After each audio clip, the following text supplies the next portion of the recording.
കണ്ണൂർ ഇരിക്കൂരിൽ മാത്യു കുഴൽനാടിനെതിരെ മുസ്ലിം youth ലീഗിന്റെ flex board. ഫ്ലെക്സിൽ Mathew കുഴൽനാടിനെതിരെ രൂക്ഷ വിമർശനമാണുള്ളത്. പട നയിച്ചവർ ഭരിക്കട്ടെ എന്നും ബോർഡിലുണ്ട്.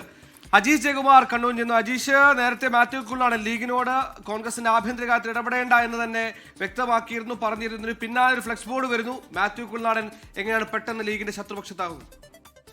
എന്തായാലും മുസ്ലിം ലീഗിനെതിരെ മാത്യു കുഴൽനാടൻ പറഞ്ഞ ആ വാക്ക്, അതിൽ പിടിച്ചാണ് ഇപ്പോൾ യൂത്ത് ലീഗിന്റെ ഒരു പ്രതിഷേധം. ഇരിക്കൂർ യൂത്ത് ലീഗ് പഞ്ചായത്ത് കമ്മിറ്റിയുടെ പേരിലാണ് ഇപ്പോൾ ഒരു ഫ്ലെക്സ് വച്ചിരിക്കുന്നത്.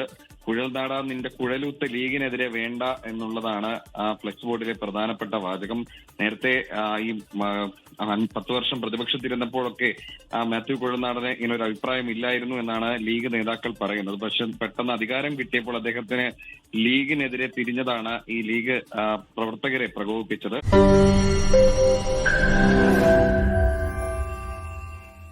ലോകത്തെവിടെയായാലും ഏത് സമയത്തും 24 വാർത്തകളും ഓഗ്മെന്റഡ് റിയാലിറ്റി പാക്കേജുകളും എക്സ്പ്ലെയിനറുകളും വിശദമായി കാണാൻ ഞങ്ങളുടെ യൂട്യൂബ് ചാനൽ നിങ്ങൾക്ക് സബ്സ്ക്രൈബ് ചെയ്യാം.